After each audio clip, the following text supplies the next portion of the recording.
ஸ்தோத்திரிக்கிறோம், மகிமைப்படுத்துகிறோம்.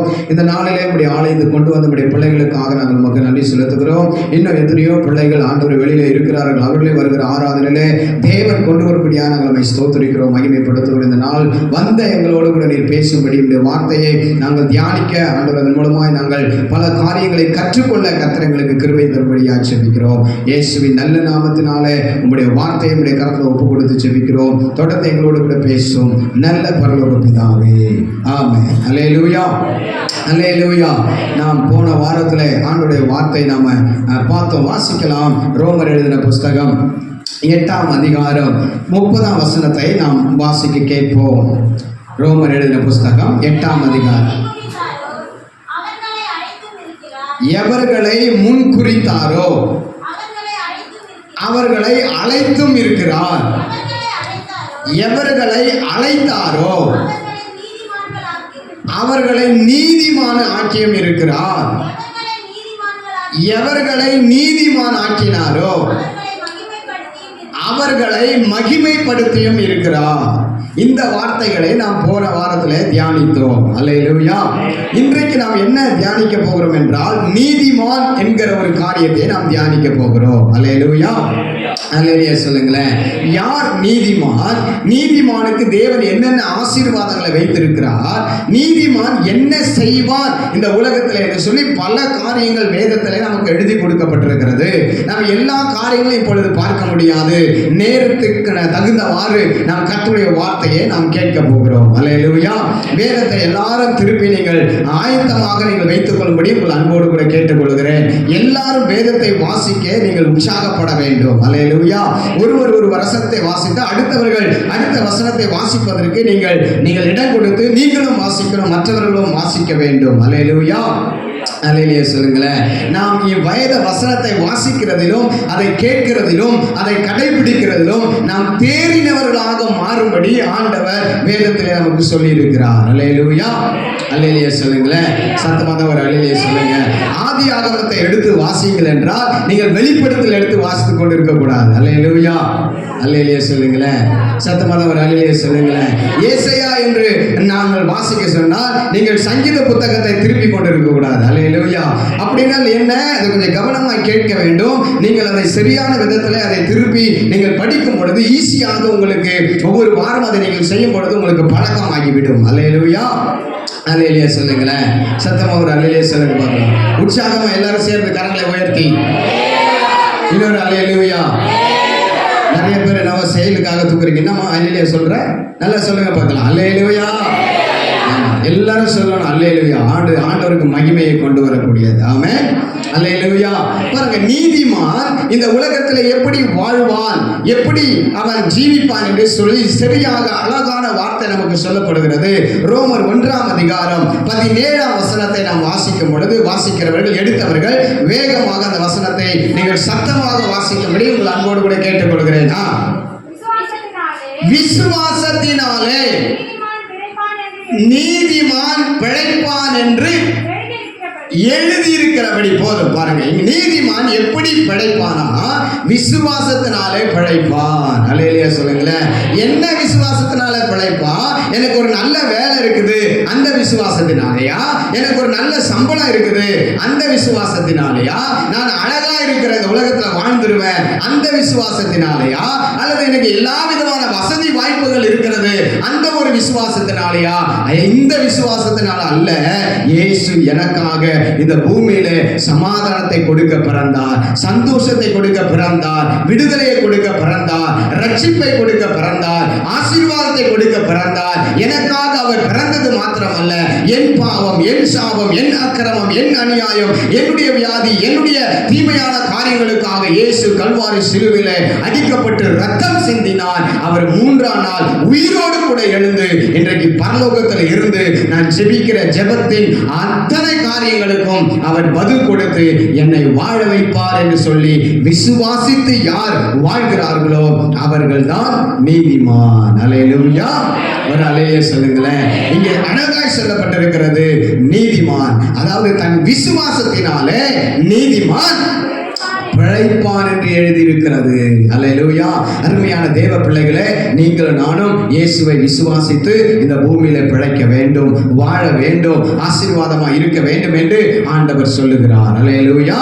அவர்கள் தான் நீதிமான்கள். அது மாத்திரமல்ல, மத்தேயு எழுதின புஸ்தகம் 13ஆம் அதிகாரம் 43ஆம் வசனத்தை ஒருவர் வாசிங்க, 49ஆம் வசனத்தை ஒருவர் வாசிங்க. அங்கே நீதிமானை குறித்து என்ன சொல்லப்பட்டிருக்கிறது நாம் வாசிக்க கேட்போம். அப்பொழுது நீதிமான்கள் பிதாவினுடைய ராஜ்யமாகிய பரலோக ராஜ்யத்திலே சூரியனை போல பிரகாசிப்பார்கள். இங்க அழகாய் சொல்லுகிறார் இயேசு, நீதிமான்கள் பிதாவினுடைய ராஜ்யமாகிய பரலோக ராஜ்யத்துல சூரியனை போல என்ன பண்ணுவாங்களாம்? பிரகாசிப்பார்கள் என்று சொல்லப்படுகிறது. அல்லேலூயா. பிதாவின் ராஜ்யம் என்றால் என்ன? ஏசாயா எழுதின புஸ்தகம் 66ஆம் அதிகாரத்துல 1ஆம் வசனத்துல 2ஆம் வசனத்துல சொல்லுகிறார், வானம் எனக்கு சிங்காசனம், பூமி எனக்கு பாதப்படி என்று சொல்லி கர்த்தர் நமக்கு சொல்லி இருக்கிறார். அல்லேலூயா. அப்ப பிதாவினுடைய ராஜ்யம் என்றால் என்ன? அது தேவன் வாசம் பண்ணுகிற பரலோக ராஜ்யமாய் இருக்கிறது. அந்த ராஜ்யத்திலே நீதிமான்களாய் வாழ்கிறவர்கள், தேவனுடைய பிள்ளைகளாக வாழ்கிறவர்கள், எப்படி சூரியன் வந்து இந்த பூமிக்கு பிரகாசத்தை கொடுக்கிறதோ அது போல பரலோகத்திலே பிரகாசமாய் இருப்பார்கள் என்று சொல்லப்பட்டிருக்கிறது. அல்லேலூயா. அல்லேலூயா சொல்லுங்களேன். இந்த ஊர்ல யாராவது உங்க பேரு உங்களை பத்தி தெரியுமா அப்படின்னு கேட்டா எத்தனை பேருக்கு தெரியும்? உங்களை பத்தி, என்ன பத்தி எத்தனை பேருக்கு தெரியும்? சொல்ல மாட்டீங்க. ஏதோ கொஞ்சம் பேருக்கு தெரியும். ஆமென் சொல்லுங்களேன். அல்லேலூயா. சத்தமா தான் ஒரு அல்லேலூயா சொல்லுங்களேன். ஆனா பரலோகத்துல நீங்களும் நானும் இந்த உலகத்திலே நீதிமானாக வாழும் பொழுது பரலோகத்துல உங்க பேரை என் பேரை ஏசாப்பா சொல்லி அங்க மகிமைப்படுத்துவாராம். அல்லேலூயா சொல்லுங்களேன். சத்தமா தான் ஒரு அல்லேலூயா சொல்லுங்களேன். சத்தமா தான் ஒரு அல்லேலூயா சொல்லுங்க. அல்லேலூயா. ஆமென். அப்ப பரலோக ராஜ்யமானது மிகப்பெரியது, மிக கோடிக்கணக்கான இருக்கிற ஜனக்கூட்டம் நிறைந்த இடம் அது. அந்த இடத்துல உங்களை மகிமைப்படுத்தணும் அப்படின்னா இந்த பூமியில நீங்க நீதிமானாக, நீதியை செய்கிறவர்களாக வாழ வேண்டும். அல்லேலூயா. அடுத்த 49ஆம் வசனம் சொல்லுகிறது, வாசிக்க கேட்போம். இப்படியே உலகத்தின் முடிவிலே தேவ தூதர்கள் புறப்பட்டு நீதிமான்களுடைய நடுவில் இருந்து பொல்லாதவர்களை பிரித்து அவர்களை அக்கினி சோலையிலே போடுவார்கள். பாத்தீங்க என்ன சொல்லப்பட்டிருக்கிறது? நீதிமான்கள் இடத்திலிருந்து அக்கிரம செய்யக்காரர்களையும் அநியாயக்காரர்களையும் அவர்களை பிரித்து நரகத்திலே போடுவார், நீதிமான்களை பரலோகத்திலே கொண்டு போய் சேர்ப்பார். அல்லேலூயா. அப்போ நீதிமானாய் நாம் வாழும் பொழுதுதான் பரலோக ராஜ்யத்துக்கு நம்ம போக முடியும். அல்லேலூயா.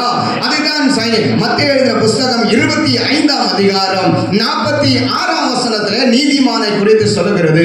வேகமாய் நாம் வாசிக்க கேட்போம். அந்தபடியே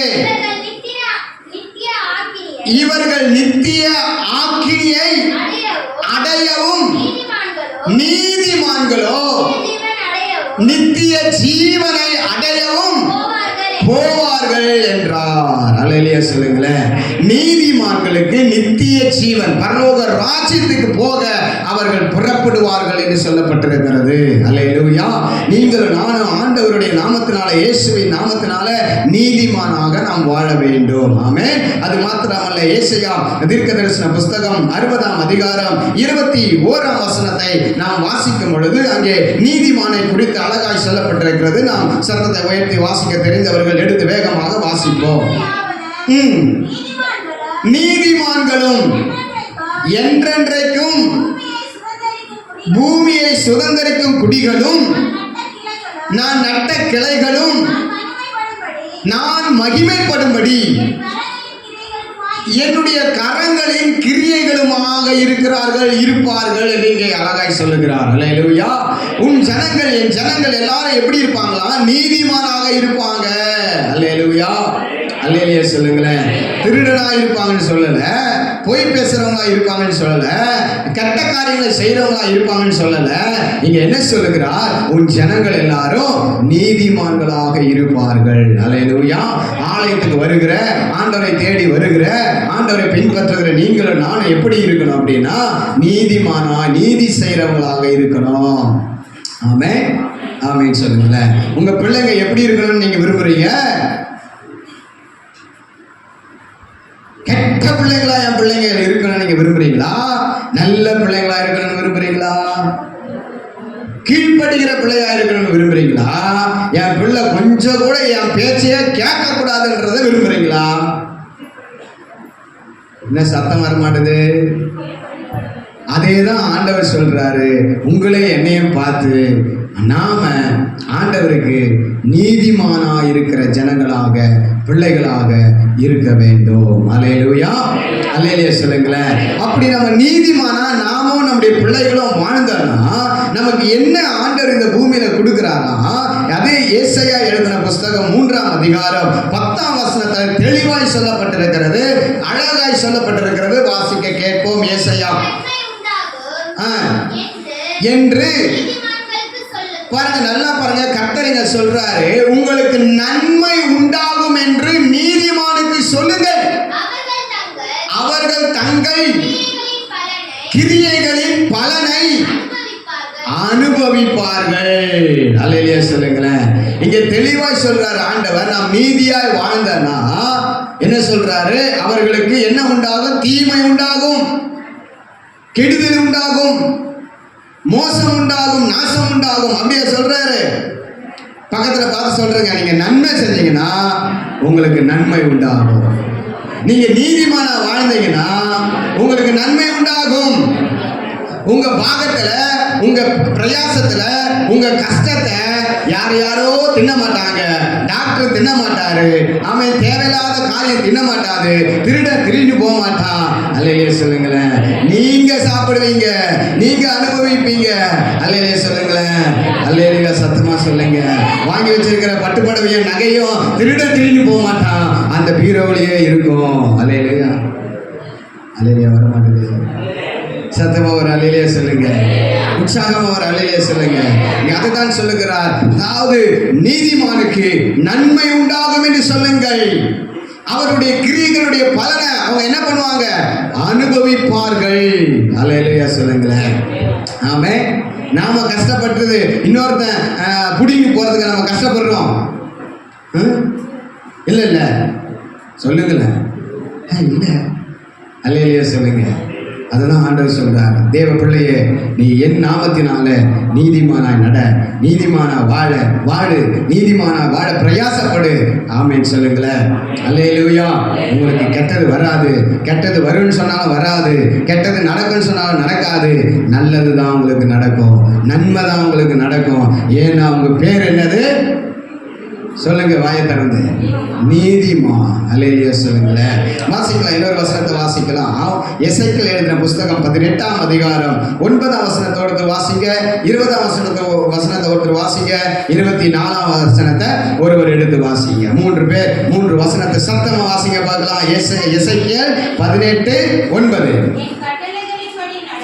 என் கட்டளைகளின்படி நடந்து என் நியாயங்களை கைக்கொண்டு உண்மையாயிருப்பானாகில் அவனே நீதிமான். நல்லா கவனிங்க, நீதிமானுக்கு அர்த்தம் கொடுக்கிறார். யார் நீதிமான் அப்படின்னா, கட்டளைகளுக்கு நியாயங்களை கைக்கொண்டு உண்மையாயிருப்பானாகில் அவனே நீதிமான்.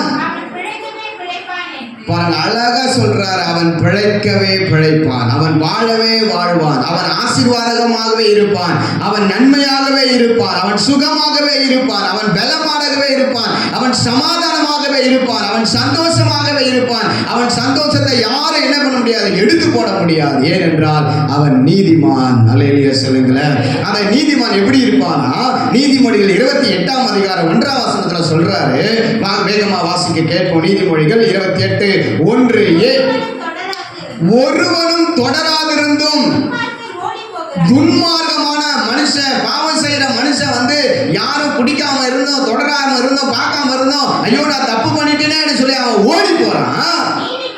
நீதிமான்களோ சிங்கத்தை போல தைரியமாயிருப்பார்கள். அல்லேலூயா சொல்லுங்களேன்.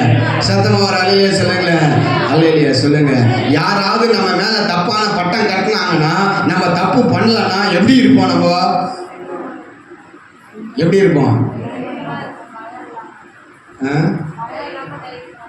எப்படி இருப்பீங்க? தைரியமா இருப்போம். ஏன் தைரியமா இருப்போம்? தப்பு பண்ணல, அதனால தைரியமா இருப்போம். ஆனா தப்பு பண்ணிட்டேன்னா திருன்னு முழிப்போம். ஆமென் சொல்லுங்களேன். அல்லேலூயா சொல்லுங்க. அதுதான் இங்க சொல்றாரு கர்த்தர், நீதிமான் சிங்கத்தை போல தைரியமா இருப்பான். அல்லேலூயா. நீங்கள் நானும் ஆண்டவருக்காக நீதிமான வாழும் பொழுது நமக்குள்ள தைரியம் வந்துடும். ஆமென். என்ன தைரியம் வரும்? கர்த்தர் என் கூட இருக்கிறார். அல்லேலூயா சொல்லுங்களேன். தேவன் என்னோடு கூட இருக்கிறார். அந்த தைரியம் நமக்குள்ளே வரும். அதுதான் அழகா சொல்றார். ஓசியா எழுதின புஸ்தகம் 14ஆம் அதிகாரம் 9 கொஞ்சம் வாசிக்க நம்ம இங்க வந்துடலாம். வாசிங்க பார்க்கலாம். 9 ஓசியா 14:9 கொஞ்சம் வாசிங்க.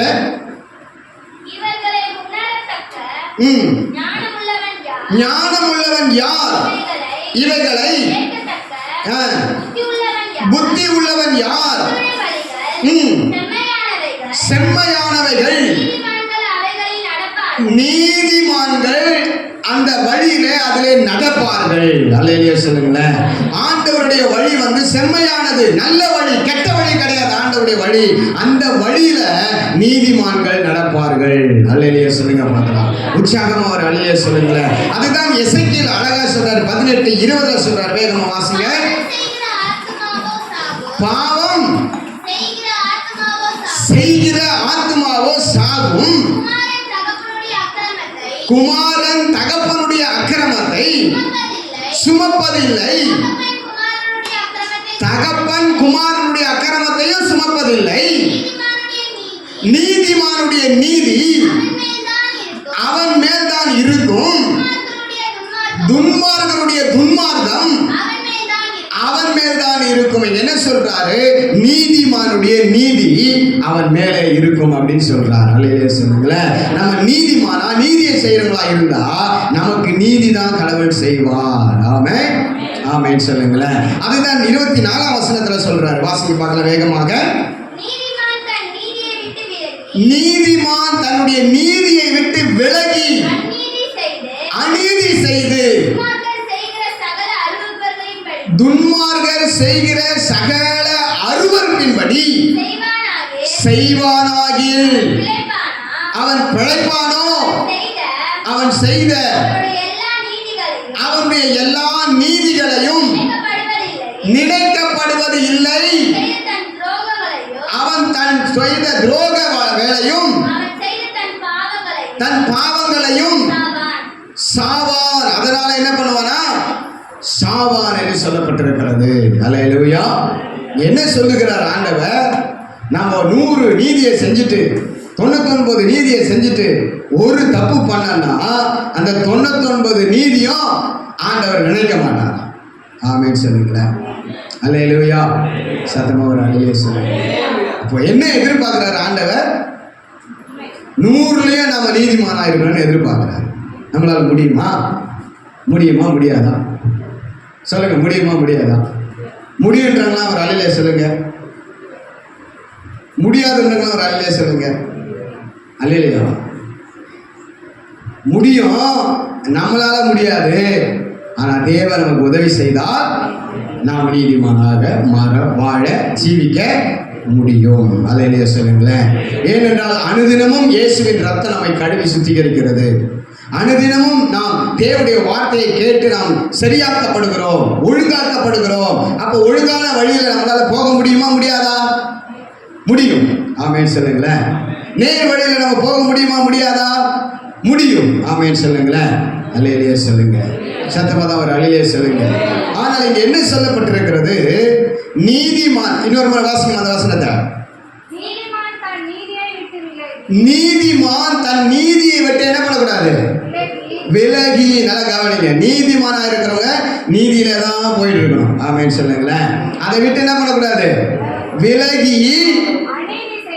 அநீதி செய்து துன்மார்க்கன் செய்கிற சகல அருவருப்பின்படி செய்வானே ஆகில் அவன் பிழைப்பானோ அப்படின்னு கேட்கிறார், கேள்வி கேட்கிறார். பிழைப்பானோ? அவன் செய்த அவனுடைய எல்லா நீதிகளும் நினைக்கப்படுவதில்லை. நல்லா கவனிங்க, ஒரு நிமிஷம் நல்லா கவனிங்க. நீங்க நல்லா வேலை செய்றீங்க, உழைக்கிறீங்க. ஆமென் ஆமென் சொல்லுங்களேன். சத்தமாக தான் ஒரு அல்லையிலே சொல்லுங்க, உற்சாகமாக ஒரு அல்லையிலே சொல்லுங்களேன். நீங்கள் கம்பெனியில் வேலை செய்கிறீங்களா, அல்லது வீட்டில் வேலை செய்கிறீங்க, அல்லது எங்கெங்கேயோ நீங்கள் வேலை செய்கிறீங்க, நல்லது. ஆனால் உங்களுக்கு ஒரு திடீர்னு ஒரு ஆசை வந்துருச்சு. கம்பெனியில் ஒரு பொருளை பார்த்து அந்த பொருளை எடுத்துக்கலாம் அப்படின்னு ஒரு ஆசை, சின்ன ஆசை வந்துருச்சு. ஆனால் இதுவரை நீங்கள் எடுக்கலை, இதுவரை ஒரு பொருள் மேலே ஆசைப்படலை. வேலைக்கு போகிறீங்க, வரீங்க, சம்பளம் வாரீங்க, இருக்கிறீங்க, ஜாலியாக இருக்கிறீங்க. திடீர்னு ஒரு ஆசை வந்துருச்சு உங்களுக்கு, நீங்கள் எடுத்துடுறீங்க. அது யாரும் பார்க்கல. ஆமென் சொல்லுங்களேன். எடுத்துட்டு வீட்டுக்கு வந்துடுறீங்க. இப்போ அதை கண்டுபிடிச்சிட்டாங்க. உங்களை என்னன்னு சொல்லுவாங்க?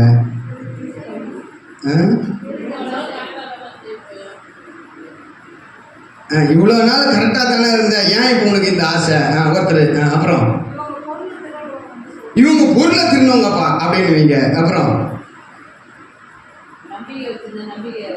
நான் நம்பிக்கை வச்சிருந்தேன், நம்பிக்கைய அழிச்சிட்டியே. யாராவது நம்பிக்கைய அழிச்சிட்டியே. சரி, வேற என்ன சொல்லுவீங்க? என்னம்மா? இல்ல, இனிமே எந்த காணாம போச்சானா யார் மேல வைப்பாங்க? அவங்களதான் ஒரு மாதிரி பார்ப்பாங்க, செய்திருக்க மாட்டாங்க. ஆமென் சொல்லுங்களேன். அதுதான் இங்க கர்த்தர் சொல்றாரு, நீ நீதிமானா வாழ்ந்தனா நீதியே செஞ்சுட்டு போ. ஆமென் சொல்லுங்களேன். கொஞ்சம் தவற அந்த சூழ்நிலை வந்தா நீ யோசி, இதை நம்ம செய்யக்கூடாது, இது ஆண்டவருக்கு பிடிக்காத காரியம், இது ஆண்டவருக்கு அருவருப்பான காரியம், இது ஆண்டவர் செய்யக்கூடாதுன்னு சொல்லி இருக்கிறாரு, அதை நான் செய்யக்கூடாதுன்னு சொல்லி நீங்க தாண்டி வந்துடணும். அதை செஞ்சீங்கன்னா தொடர்ந்து அதை செய்யக்கூடிய வாய்ப்புகள், சூழ்நிலைகள் உங்களுக்கு ஏற்படும். நீங்க நிறைய செய்ய ஆரம்பிச்சிருவீங்க. நிறைய செய்ய ஆரம்பிச்சிட்டீங்கன்னா அப்புறம் உங்க பேரு நல்ல பேர் இருக்காது, உங்க பேரு ரிப்பேரு ஆயிடும். அல்லேலூயா சொல்லுங்களேன். ஆமென். நம்ம பேர் என்ன ஆகக்கூடாது சொல்லுங்க, என்ன ஆகக்கூடாது? ரிப்பேர் ஆகாம முடிஞ்ச அளவுக்கு நம்ம பார்த்துக்கணும். அதுக்கப்புறம் கர்த்தர் நம்மளை பார்த்துக்காம. அல்லேலூயா சொல்லுங்க. சத்தமா ஒரு அல்லேலூயா சொல்லுங்க. உற்சாகமா ஒரு அல்லேலூயா சொல்லுங்க. இன்னும் உற்சாகமா ஒரு அல்லேலூயா சொல்லுங்க பார்க்கலாம்.